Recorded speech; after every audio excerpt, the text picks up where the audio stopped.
Hey, what's up, everybody? For your fix of fitness, health, life, and laughs, you know where it's at. That's right, it's at the Poecast with your host, yours truly, Adam Pullman.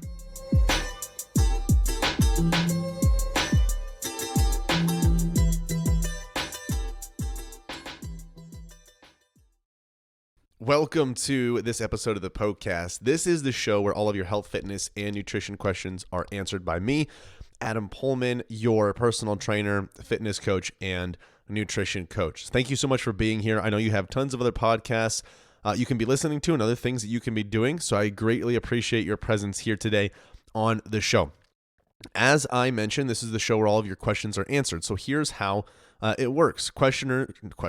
Listeners just like you send in questions on my Instagram story every single Sunday. So my handle is Adam_PullmanFit. That's where you can find me. Every Sunday on my Instagram story, you'll see a question box that says, "Ask me a question."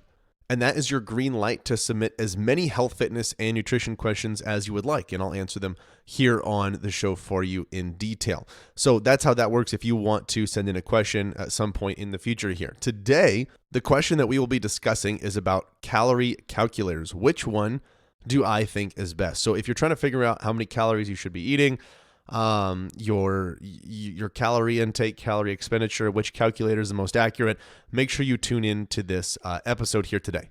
But before I answer that question, I want to remind you of the resources that you have available to you at Pullman Fitness. So if you go to pullmanfitness.com/free, we have obviously a lot of free articles that you can read about almost any health, fitness, and nutrition topic, but we also have detailed guides that you can download absolutely free as well. So if you'd like to get your hands on those and dive deeper into some of the topics that you're interested in, you can get those absolutely free at pullmanfitness.com/free.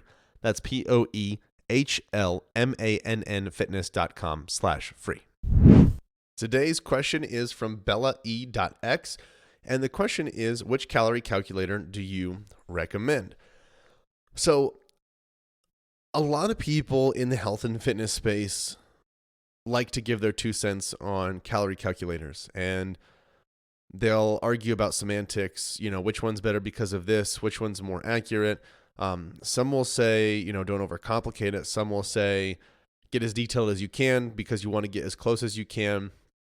And, this kind of leads people astray. And I kind of tend to lie by my lonesome out there in the middle of nowhere when I say I don't even recommend seeking out a calorie calculator at all. And here's why. The first reason is that those calorie calculators are going to be educated guesses at best, at absolute best. They're likely going to be pretty far off. All of them are going to be inaccurate. It's just a matter of how inaccurate they are. And when we are trying to change the way that we live, change the way that we do things in order to reach our health and fitness goals, be healthier, whatever it is, that requires energy, okay? And the more energy that we spend on worrying about calorie calculators, turning calories and food into a math equation, the less energy that we're going to have on things that really matter, like working out, building healthier habits, eating more greens in your day, making healthier decisions. Now, that's not, don't hear me wrong. I'm not saying that calories don't matter. They absolutely do matter. But I think that the calorie calculator thing just, for most people, turns into an unhealthy obsession because people wonder, okay, well, I didn't lose weight with this calculator. Maybe the calculator was off. I'll try this calculation. Well, this person says to do body weight times 12 minus 150 or whatever it is. And maybe this one's right. And maybe this one's right. And next thing you know, not only do you become overwhelmed, but you kind of run into this paralysis by analysis type of situation where you are analyzing your calorie intake and your calorie deficit and your calorie maintenance and all this calorie stuff so much that you hop from one thing to the next. You don't stick with anything consistently, and you never have any confidence in what you're doing because you're always thinking that there's something better out there. So in my opinion, it's just a waste of energy because they're not going to be accurate. Okay. And like I touched on, that second reason that I want to bring up is just that your energy is better spent elsewhere. Okay. And point 2B or point 3, depending on how you look at it, is that I think it has the potential to alter people's relationship with food. I'm not saying in and of itself it does. I just think when it's not used properly and when calorie calculators and calorie deficits are held as the gold standard of health, which they're not, then that can more easily have someone associate calorie deficit with health, calorie deficit with getting fit. And that's not always the case. The calorie deficit thing, really, I was only speaking in terms of fat loss. That has to be there in order for that to happen. But that does not mean that you have to do a calorie calculator to figure out what your calorie deficit is. Now, people are going to say, well, that makes no sense. How are you supposed to figure out what your calorie deficit is without calculating calories, without calculating your energy burned, plus your energy expended in activity, minus your energy consumed? How are you going to figure that out? Without doing all that stuff? And it's a fair question. I understand that. Now, here's what I propose, and this is what I have people do all the time. It's going to take more time. It's going to take a little bit more effort, but it's going to be far more worth it in the long haul, in my opinion. Okay. So, like I mentioned, if you're trying to traditionally figure out your calorie deficit, it's more calories going out than there are coming in, right? So you would need to figure your basal metabolic rate, your BMR. That's how many calories you burn at rest. Okay. And then you're going to figure out on top of that how many calories you burn in activity, or at least guess as best as you possibly can. So you're going to have to figure out how many calories you burn in activity in addition to your basal metabolic rate. That total number is your total daily energy expenditure. That's how many calories that you are burning in the day. Then from there, you say, okay, I'm going to eat 300 calories less than that, and that's going to be my calorie deficit. Okay. As I mentioned, all of those numbers could be completely wrong. All of those numbers are guesses at best. You don't know with a 100% certainty that that's going to help you lose weight. You have a guess. It might work. Okay. And the likelihood that it does work, given that you're accurately tracking your food intake and that you use the most detailed methods possible to get your basal metabolic rate tested, is higher. But it's, like I said, it's never guaranteed. Okay, so one of the things that I like to do, as instead of that, is tracking your food intake, eating as you normally do. Okay. And then also assessing your average weight and seeing how that changes over time based on the amount of food that you're eating. Okay, so let's say you start tracking your food for a week or 2 weeks and you realize, okay, on average, I'm eating 2,000 calories. So you shoot for that, okay? You shoot for that over the next few weeks. During those few weeks, you're going to track your average weight. Your average weight is the amount of, you're going to have 5 to 7 weigh-ins per week, okay? First thing in the morning, after using the restroom, before eating or drinking. That's going to be your weigh-in. You're going to have 5 to 7 of those per week. You'll take the average of that. That's your weekly average weight. Over a few weeks, you're going to see how that 2,000 calories affects your average weight. And the reason you want to do an average weight and not just a daily weight is because taking the average of several weigh-ins helps you eliminate, or at least get rid of, all those fluctuations that come from water intake, sodium, stress, all of that, okay? Because those are factors we have to take into consideration, especially with weight, because it just fluctuates so much based on those factors. So we have to try to mitigate that as much as possible. So you take the average weigh-in. See how you're in this situation, your 2,000 calories affects that average weigh-in. If your weight starts to go down and your average weight continuously goes down, you're likely in a calorie deficit. Okay. If that average weight starts to slowly go up, you're likely in a calorie surplus, or you're gaining lean muscle mass, okay, given that you're not gaining body fat, depending on how your body adapts physically, okay?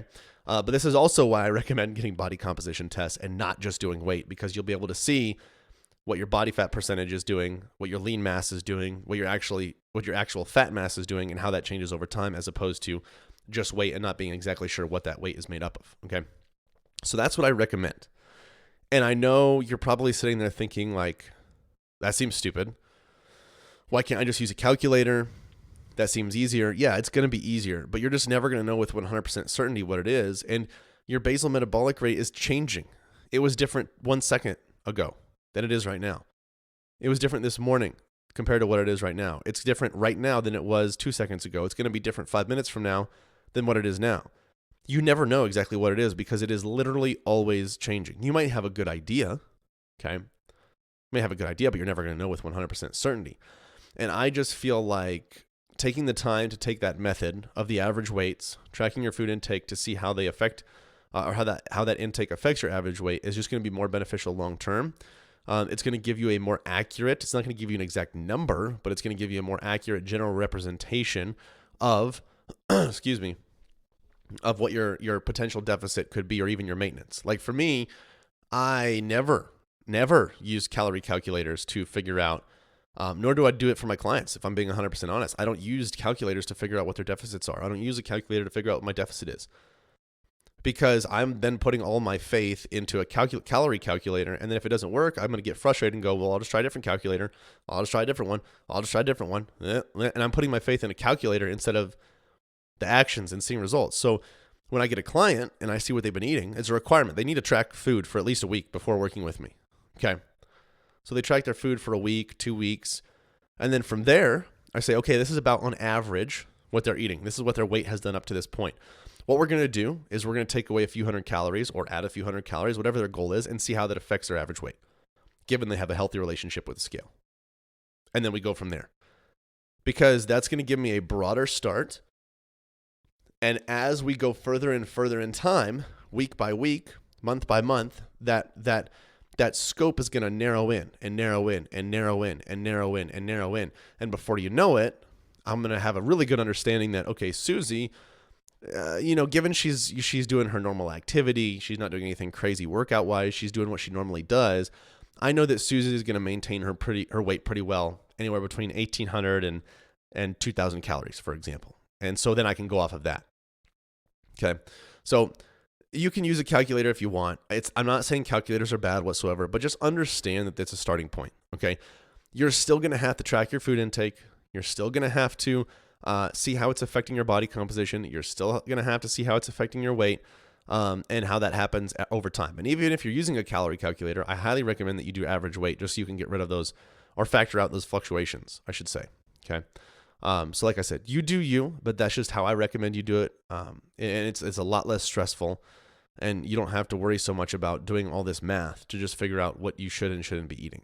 I just don't think that's a very healthy way to approach health long term, especially with your nutrition and your relationship with food. So those are my 2 cents. But like I said, you do you, find out what works best for you. If you enjoyed this episode, spread the love, share it with your friends and family. Let them know where they can go to get their health, fitness, and nutrition questions answered. And if you have a question, find me on Instagram. My handle is Adam_PullmanFit. You can submit your questions there, and I'll answer them here on the show for you. Like I mentioned, spread the love, share it with your friends and fam. If you're on Spotify, super easy. Just hit that 3-button link on the top right, hit share. Then you can share it on whatever platform you would like. Apple Podcasts, not so much, but leaving a rating and review would be a massive, massive help. So, like I said, spread the love, share it with your friends and family. Let them know that this is where they can go to get all of their questions answered. Oh my goodness, I cannot believe it is over already. Hey, thank you guys so much for listening to the Poecast. Hey, listen in. If you have a health and fitness goal that you are trying to reach, I don't know what else to say other than to say it must be a match made in heaven. If you didn't know already, Pullman Fitness exists to transform the body, mind, and spirit through personal coaching and sustainable fitness plans for any stage of life. So, if you want to reach your goals, build sustainability, and enjoy life all at the same time, you guys got to check out Premier Coaching at Pullman Fitness. From custom-tailored programming to 24/7 access to your personal coach, you'll have everything that you need to succeed. You guys can find out a lot more about Premier Coaching as well as our membership program at PullmanFitness.com. Hey, if you enjoyed the show, share the love by leaving a 5-star review and introducing the Poecast to your friends and family. As always, thank you so much for listening, and until next time, this is the Poecast.